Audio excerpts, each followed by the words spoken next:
삶이라는 제목으로 말씀의 은혜를 나누고자 합니다. 예수님이 이 세상에 오신 이유는 죄인들을 구원하시기 위함입니다.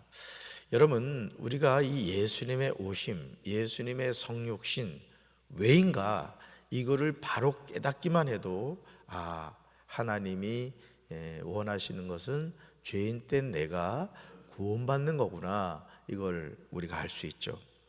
우리는 죄를 지어야 죄인이라고 생각하죠. 하지만 이 세상 모든 사람은 누구나 죄인입니다. 다시 말해서 우리가 예수님을 믿든 믿지 않든 우리의 출발은 뭐가 되어야 되느냐? 모든 사람은 뭐다? 죄인이다, 이거예요. 죄인이다. 따라서 모든 사람은 죄인입니다. 그러니까 여러분, 우리가 주일학교 다닐 때 마음 착해도 못 가요, 하나님 나라, 이 노래를 불렀단 말이에요. 정확한 복음의 메시지입니다. 법이 없어도 살 사람이다, 이런 얘기를 하죠. 그러나 아무리 이 세상 착하고 선하게 살아도 예수님을 믿지 않으면 뭐의 문제를 해결받지 못해요? 죄의 문제를 해결받지 못해요. 그래서 우리가 예수님을 믿고 구원받는다는 것은 뭐냐? 나는 죄인이구나, 이걸 깨닫고 살아간다는 것이죠. 하나님의 형상대로 지음을 받은 아담과 하와가 하나님의 말씀에 불순종함으로 인하여 죄를 지었기 때문이죠. 바로 원죄와 자범죄입니다. 사람들이 암을 두려워하는 이유는 암에 걸리면 고통을 당하게 되고 치료를 제대로 하지 않으면 암으로 인하여 죽게 되기 때문입니다. 물론 요즘은 의학이 발달하여 암에 걸렸어도 제때 발견이 되고 치료하면 완전히 회복됩니다. 육신의 병에 걸려도 말할 수 없는 고통을 당하는데 하물며 눈에 보이지 않는 영적인 병에 걸리면 어떻게 되겠습니까? 죄란 영적인 암과 같습니다. 따라서 죄란 영적인 암과 같습니다. 그런데 안타까운 사실은 사람들은 자신이 죄인이라는 사실을 깨닫지 못한다는 거예요. 도덕적이고 윤리적인 삶을 살면 된다고 생각하죠. 물론 이런 삶도 선택적입니다. 요즘 우리 주변에서 적지 않은 사람들이 기차가 레일을 벗어나 있듯이 우리가 알고 있는 보편적인 생각을 뛰어넘는 이상한 행동을 밥 먹듯이 합니다. 로마서 1장 28절에서 바울은 이런 삶을 살아가는 자들에 관하여 언급하고 있어요. 말씀 같이 읽습니다. 또한 그들이 마음에 하나님 두기를 싫어하며 하나님께서 그들을 그 상실한 마음대로 내버려 두사 합당하지 못한 일을 하게 하셨으니. 아멘. 그들이 마음에 누구 두기를 싫어한다고요? 하나님 두기를 싫어한다는 거예요. 결국 하나님께서 그들을 그 상실한 마음대로 내버려 두셨다는 거죠. 예배를 드려야 할 시간에, 예를 들어 어제 딸기 축제를 했습니다마는 예배를 드려야 할 시간에 내가 권사고 집사인데 딸기 축제장을 배회하고 다닌다, 이건 제정신이 아닌 거죠. 아무리 딸기 축제를 위해서 내가 논산 시민으로서 동참하는 것 중요합니다마는 예배 시간에 거기가 있다는 것은 부끄러운 줄 알아야 되는 거예요. 그런데 어느 순간 우리가 예배를 한 번, 두 번 마치 옥수수알 까먹듯이 까먹다 보니까 맛있단 말이에요. 이래도 되는구나. 이래도 되는 게 아니죠. 어제 그 손찬호 전사님 이 친정집에 왔다 갔습니다마는 그 교회는 저녁 예배를 안 드린다. 근데 지금요, 우리 논산시에 있는 교회들 가운데도요, 새벽 예배 안 드리는 교회, 수요 저녁 예배 안 드리는 교회, 금요 우린 성령 기도회입니다만 이 예배 안 드리고 주일 저녁 예배 안 드리는 교회 허다합니다. 저는 제 개인적으로는 저도 그 하기교회에서 그랬습니다마는 오후 예배 드리는 건 저는 그거 예배라고 보지 않습니다. 안 드리기는 찜찜하고 하니까 정신 먹고 또 드리는 거야. 그게 예배입니까? 하나님께 여러분 예배 드린다는 것은 시간을 성별하는 거예요. 아멘? 그래서 여러분 예배 시간 늦으면 안 됩니다. 살아계신 하나님께 예배를 드리는데 여러분 예배 시간 늦는 건 습관이에요. 습관. 고치시기 바랍니다. 천성문 닫힌 다음에 아무리 문 두드려도 문 열리지 않는 거예요. 사랑하는 성도 여러분, 하나님을 믿지 않는 사람들의 특징이 무엇입니까? 사도 바울이 지적하고 있듯이 이 세상 사람들이 하나님을 인정하기를 싫어하는 거예요. 믿는 사람들이 볼 때는 이해가 되지 않지만 사실입니다. 마음에 하나님 두기를 싫어하는 이들이 너무나 많아요. 여러분, 하나님 사랑하시죠? 여러분 마음에 하나님 모시고 있죠? 그게 축복인 겁니다. 그런데 그걸 싫어하는 사람이 있다는 거예요. 동성애하고 차별금지법, 하나님을 대적하는 사이비 이단들, 그거 하나님 대적하죠. 이런 사이비 이단들 교주들은 알거든요. 이만희 압니다. 안상홍 장길자 알아요. 자기 지옥 갈 거 안다니까? 모르겠어요? 다 알지. 자기가 하나님 아닌 거 알거든요. 그러니까 오늘 우리가 이 세상을 살면서 예수를 똑바로 믿고 살아간다는 게 중요한 거예요. 그러니까 여러분들 담임 목사 잘 만난 겁니다. 강단에서 담임 목사가 천국 지옥 얘기를 하면서 나도 예수 똑바로 안 믿으면 지옥 갑니다, 이런 목사가 어디 있냐고. 그러니까 저도 구원을 향하여 믿음으로 나아가고 있는 거예요. 물론 십자가에서 다 이루신 구원이에요. 그렇지만 우리가 예수님을 똑바로 믿어야 천국 가는 겁니다. 할렐루야. 마음에 하나님 두기를 시원하는 이들이 너무 많아요. 그들은 마귀에게 마음을 빼앗겼기 때문에 마음 지키시기 바라요. 아멘. 그러니까 여러분들이 신앙생활을 잘한다는 건 뭐냐? 마음 관리를 잘하는 거야. 그게 하나님의 자녀됨입니다. 하나님의 자녀됨. 하나님은 사람들을 타락한 마음자리에 내버려 두셔서 그들이 해서는 안 될 일을 하도록 놓아두셨습니다. 하나님께 버림받은 인생이 된 거죠. 얼마나 불행한 삶입니까? 하나님의 인격적인 분이십니다. 그러므로 야고보서 4장 8절에서 예수님의 동생 야고보는 하나님의 뜻대로 살려는 자들에게 이렇게 권면하고 있어요. 같이 읽습니다. 하나님께로 가까이 가십시오. 그리하면 하나님께서 가까이 오실 것입니다. 죄인들이여 손을 깨끗이 하십시오. 두 마음을 품은 사람들이여 마음을 순결하게 하십시오. 아멘. 이 세상을 살면서 해야 하는 가장 중요한 일은 하나님께로 가까이 가는 거예요. 여러분 새벽기도 나오셔야 돼. 예배 자리로 나오셔야 된다고. 여러분 자녀를 위해 기도하셔야 됩니다. 여러분 자녀가 지금 어떤 인생의 고통 가운데 있는지 모르잖아요. 그렇지만 누구나 아세요. 하나님은 아신다고요. 그런데 여러분이 영적으로 깨어있어 여러분 자녀의 이름을 불러가며 기도한다면 하나님이 여러분의 기도를 들으시고 여러분의 자녀의 앞길을 책임져 주실 줄로 믿습니다. 이게 여러분 자녀에게 돈 1억을 물려주고 1,000만 원을 물려주는 것보다 더 소중하다.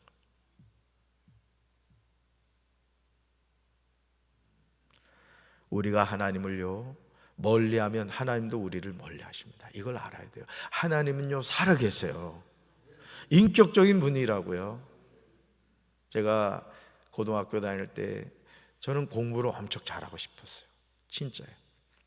그래가지고 선생님이 그러시는 거예요. 공부하고 싶은 사람은 자기가 이렇게 지도해 줄 테니까 일찍 오라는 거야. 그래서 새벽 5시까지 오라 그랬나? 그 공부는 잘하고 싶어가지고 가려고 이제 마음을 먹었는데 세상 깜빡 잠을 잔 거예요. 얼굴 봐요. 잠 잘 자게 생겼지. 그런데 잠을 자는데 갑자기 액자가 뚝 떨어지는 거예요. 액자가. 세상에 액자가. 나는 하나님이 그렇게 하셨다고 전 믿어요. 제가 자기 전에 기도했거든요. 하나님 저 내일 공부하러 가야 되는데 하나님 깨워주세요 했더니 세상에 액자를 떨어뜨려가지고 액자 깨지지도 않았어. 정신 번쩍 나가지고 선생님한테 갔죠. 그러니까 오늘 우리가요 하나님을 가까이 하면 하나님 우리를 가까이 하세요. 아멘이십니까? 나는 우리 사랑하는 성도 여러분들이 이 특별 새벽 기도에서 특별히 나오셨는데 평소에도 이렇게 나오게 되길 바라요. 아멘. 여러분 어떤 삶을 사시겠습니까? 죄인들은 손을 깨끗이 해야 하고요 두 마음을 품은 사람은 마음을 순결하게 해야 합니다. 예수님이 이 세상에 오신 이유는 흉악한 죄인들을 구원하시기 위함입니다. 왜냐하면 죄인들이 자신의 죄를 해결할 길이 전혀 없었기 때문입니다. 누가복음 23장 26절에서 그들이 예수님을 끌고 갔다고 나옵니다. 아무 죄도 없으신 예수님을 십자가에 못 박아 죽이려고 갈보리 산으로 끌고 간 겁니다. 그러나 예수님이 너무 탈진하셔서 십자가를 지실 수가 없으셨습니다. 그러자 시골에서 오는 시몬이란 구레네 사람을 붙들어 그에게 십자가를 지워 예수님을 따르게 하였습니다. 백성과 예수님을 위하여 가슴을 치며 우는 여자의 큰 무리가 따라왔습니다. 그런 때 예수님이 돌이켜 그들을 향하여 말씀하셨습니다. 같이 읽습니다. 예루살렘의 딸들아, 나를 위하여 울지 말고 너희와 너희 자녀를 위하여 울라. 아멘. 이제 십자가에 못 박혀 죽어갈 예수님이 예루살렘 딸들에게 하시는 말씀이 이상하지 않습니까? 나를 위하여 울지 말고, 누굴 위하여 울라고요? 너희와 너희 자녀를 위하여 울라는 거예요.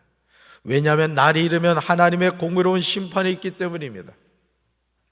부모의 눈물은 자녀의 삶의 보석이 됩니다. 울어야 돼요. 하나님 앞에 나와 울어야 됩니다. 나 자신의 연약함을 위해서, 우리 가정을 위해서, 우리 자녀들을 위해서 울어야 되는 거예요. 그 눈물이 보석이 될 줄로 믿습니다. 예수님이 십자가형에 처해지셔서 십자가에 못 박힐 때 다른 두 행악자도 사형을 받게 되어 예수님과 함께 끌려갑니다. 해곳이라 하는 곳에 이르러 거기서 예수님을 십자가에 못 박고 두 행악자도 그렇게 합니다. 하나는 우편에, 하나는 좌편에 있었습니다. 예수님이 마지막 가시는 길에 두 행악자가 동행해요.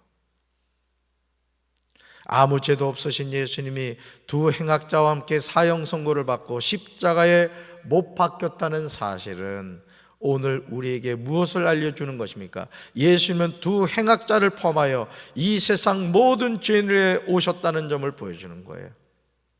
그러니까 상징적인 의미인 거죠.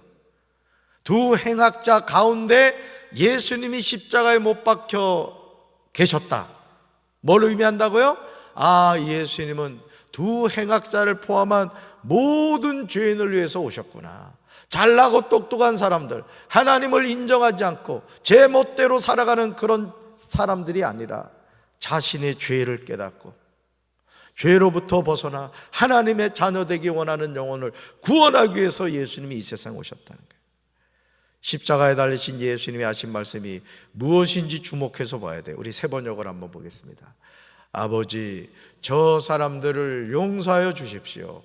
저 사람들은 자기네가 무슨 일을 하는지를 알지 못합니다. 아멘.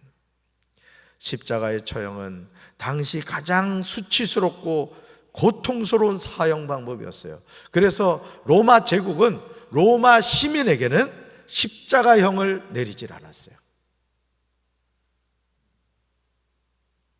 이방인들에게만 이 십자가형을 내린 거예요. 얼마나 수치스럽고 모욕스러우면 대로마 제국의 백성에게는 이 형을 내리질 않았다니까요. 그런데 만왕의 왕이시며 아버지 하나님의 독생자이신 예수님이 십자가에 못 박혀 죽었다는 사실이 믿어지십니까? 그렇다면 예수님은 자신을 못 박은 자들을 저주하고 책망해야 옳지 않습니까? 여러분 생각해 보세요. 여러분, 우리가 드라마나 영화나 이런 데서 억울하게 이렇게 죽어가는 사람들이 있어요. 그런 내용 보면 우리 마음에서 뭐가 올라와요? 울분이 올라오잖아요. 그죠?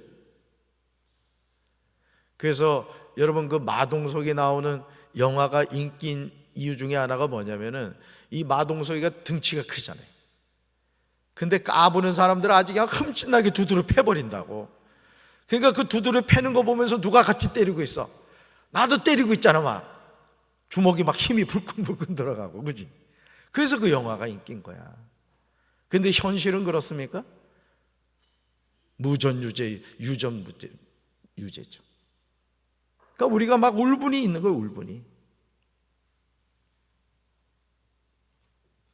그러나 예수님은요, 저주하거나 욕하지 않고 전혀 뜻밖의 말씀을 하세요. 같이 읽습니다. 아버지, 저 사람들을 용서하여 주십시오. 저 사람들은 자기네가 무슨 일을 하는지를 알지 못합니다. 아멘. 우리 예수님이 십자가에서 죽어가시면서 뭐하고 계세요? 용서하고 계신다고요. 그러니까 여러분들이 예를 들어 어린애가 어떤 실수를 하면요, 용서합니다. 왜? 몰라서 그렇다는 걸 우리가 안단 말이야. 예를 들어 혜원이가 이따만한, 예를 든 거예요. 또 그렇다고 또 혜원이가 그렇다는 얘기가 아니야. 자, 이따만한 귀한 귀중품이 있어요. 이게 도자기라고 칩시다. 근데 어떻게 하다가 이게 예를 들어 억대라고 쳐요. 억대라고. 이제 세게 쏜 거야. 근데 어떻게 해가지고 혜원이가 이걸 건드려가지고 이걸 깨버렸어. 그럼 양재웅 집사가 열받았다고 혜원이 냈다 버립니까? 그 부모가 아니죠. 모르고 한 걸 안단 말이에요. 그러니까 뭐예요? 용서하는 거예요. 오늘 예수님이 십자가에서 저와 여러분을 바라보시면서 우리가 하나님의 뜻을 떠나서 죄악 가운데 살고 하나님을 배반하고 아주 흉악한 삶을 살았단 말이에요. 그런데 주님이 연호하신다는 거예요. 오늘 뭐라고 그러셨다고요? 아버지, 저 사람들을 뭐 해 주십시오? 용서해 주십시오. 그래서 주님은요, 우리가 어떤 상황에서도 하나님 앞에 회개하고 나가면 우리를 받아주시는 줄로 믿습니다. 사랑하는 성도 여러분, 우리는 십자가에 못 박혀 죽어가시면서 예수님이 좌우에 달린 두 행악자와 십자가 아래에 있는 사람들에게 뭐라고 말씀하셨는지를 주목해 봐야 돼요. 아버지, 저들을 사하여 주옵소서. 사하여 주옵소서. 그래서 저는 우리 사랑하는 성도들 가운데 어떤 분들은 그런 얘기해요. 목사님, 저는요, 그러니까 소위 말해 이제 뻔뻔스럽다 이거지. 그래서 도저히 이젠 하나님 앞에 용서해 달라는 얘기를 못한대. 그거는 교만입니다, 여러분. 따라서 회개는 무시로 해야 합니다. 아멘. 왜냐하면 죄를 사하는 권세는 사람에게 없기 때문에. 용서는 우리 힘으로 하는 것이 아니에요. 하나님의 은혜를 받아야 되는 거예요. 아멘이십니까? 하나님의 도우심이 없는 죄사함은 오히려 죄를 짓게 만듭니다. 예수님은 죄가 없으셨기에 죄인들의 죄를 사하실 수가 있으셨던 겁니다. 저 사람들은 자기네가 무슨 일을 하는지 알지 못한다는 예수님의 말씀을 우리는 주목해야 돼요. 죄는 내 의지로 짓는 것이 아닙니다. 마귀에게 붙잡히는 거예요. 마귀 교묘하게 속아가지고, 야, 이것도 해봐, 괜찮아. 육신의 정욕과 안목의 정욕과 이생의 자랑에 빠지게 하는 거예요. 창세기 4장 7절에서 하나님은 가인에게 죄를 다스리라고 분명히 말씀하셨어요. 말씀 같이 읽습니다. 내가 선을 행하면 어찌 낫을 들지 못하겠느냐. 선을 행하지 아니하면 죄가 문에 엎드려 있느니라. 죄가 너를 원하나 너는 죄를 다스릴지니라. 아멘. 하나님의 자녀는 죄를 다스려야 됩니다. 따라서 죄는 다스려야 합니다. 이 소도 말이죠. 소도 앞에서 이렇게 해야 됩니다. 소도 앞에서 탁 잡고 이렇게 끌어야지, 뒤에서 이렇게 하면요, 소가 힘이 세요, 내가 힘이 세요? 소가 힘이 셉니다. 큰일 납니다. 죄도 마찬가지예요. 성령의 능력으로 확 틀어잡아가지고 다스려야 되는 거예요. 아, 이거 마귀이란 놈이 나를 미혹하는구나, 분별해야 된다. 하나님은 가인에게 죄가 너의 문에 도사리고 앉아서 너를 지배하려고 한다. 너는 그 죄를 잘 다스려야 한다고 당부하셨습니다. 그러나 가인은 죄를 다스리지 못하고 죄의 지배를 받게 되죠. 갈보리 십자가에 달리신 예수님은 창세기 4장 7절에서 아버지 하나님이 가인에게 하신 말씀을 십자가에서 친히 이루셨습니다. 예수님은 죄인들의 죄를 위하여 자신이 못 박혀 죽으심으로 죄를 다스린 거예요. 여러분, 십자가에 못 박이신 예수님은 무기력하게 죽으신 것 같지만 십자가에서 죽으심으로 죄를 다스리신 거예요. 아멘이십니까? 그러므로 아버지, 저들을 사하여 달라고 기도하실 수 있으셨던 거예요. 따라서 죄는 영적인 암입니다. 절대 여러분 죄에 넘어가면 안 돼요. 할렐루야. 우리가 잊지 말아야 하는 중요한 사실은 우리가 죄를 지어서 죄인이 아닙니다. 첫사람 아담이 죄를 지음으로 인하여 우리 모든 후손은 죄의 노예가 된 거예요. 바로 원죄와 자범죄입니다. 이 죄에서 우리는 자유함을 얻어야 될 줄로 믿습니다. 죄인이기 때문에 죄를 짓는 거예요. 그러니까 여러분, 우리가 끊임없이 성령 충만하지 않고서는요, 이 죄가 스물스물 우리를 넘어지게 하는 거예요. 악한 생각을 하게 하고, 이것을 깨달아야 우리는 승리하게 되는 거예요. 이 세상에서 죄를 사하여 주실 수 있는 분은 죄가 없으신 예수 그리스도 외에는 없는 거예요. 그래서 성철 스님이 그렇게 애를 쓰고 법정 스님이 그렇게 애를 썼지만 지옥 간 거예요. 부처님도 지옥 간 거예요. 공자님도 지옥 가고. 그러니까 오늘 우리가 이 진리를 깨닫고 있다는 것, 죄는 예수님만이 해결해 주시는구나, 예수님 믿으면 죄 사함 받고 천국 백성 되는구나, 이걸 깨닫고 살아가는 게 축복입니다. 여러분, 우리 예수님 잘 믿읍시다. 아무리 위대한 사람이라고 하더라도 자신의 죄 문제를 해결할 수 있는 사람은 없어요. 예수님이 십자가에서 죄의 값을 지급하셨습니다. 같이 읽어볼까요? 이제 우리는 십자가에 달리신 예수님을 통하여 죄사함을 받았습니다. 한 번 더요. 이제 우리는 십자가에 달리신 예수님을 통하여 죄사함을 받았습니다. 아멘. 그러므로 십자가에 달리신 그 예수님이 나의 죄를 사해 주셨다는 사실을 믿으며, 오늘도 우리가 이 고난주간 특별 새벽 기도를 통하여 하나님의 크신 은혜를 여러분 가슴 가득히 새기시고 믿음으로 승리하는 우리 사랑하는 성도들 되기를 주님의 이름으로 축원합니다. 가슴에 손 얹읍시다. 사랑의 주님, 아무 죄도 없으신 예수님이 십자가에 못 박히셔서 아버지, 저들을 사하여 주옵소서. 자기들이 하는 일이 무엇인지 알지 못한다고 우리 오히려 용서를, 사함을 선포하셨습니다. 이 하나님의 은혜를 힘입은 저희들 남은 생에 죄 짓는 인생이 되지 않게 도와주시고 구원의 기쁨과 감격 속에 믿음으로 승리하며 살아가게 하옵소서. 오늘 첫 단추를 잘 끼웠으니 아버지, 부활주일 새벽까지 우리가 이 고난주간 특별 새벽기도를 통하여 예수님의 가상칠언을 통하여 하나님 주시는 음성을 듣게 하여 주시옵소서.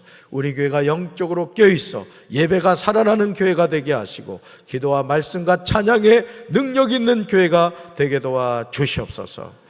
이제는 우리 주 예수 그리스도의 크신 은혜와 하나님 아버지의 한없는 사랑과 성령님의 교통하심이 예수 그리스도를 통한 십자가의 사함의 은혜를 늘 기억하며 믿음으로 승리하기 원하는 사랑하는 주의 백성들 위해 이제부터 영원토록 함께 하시기를 간절히 축원하옵나이다. 아멘.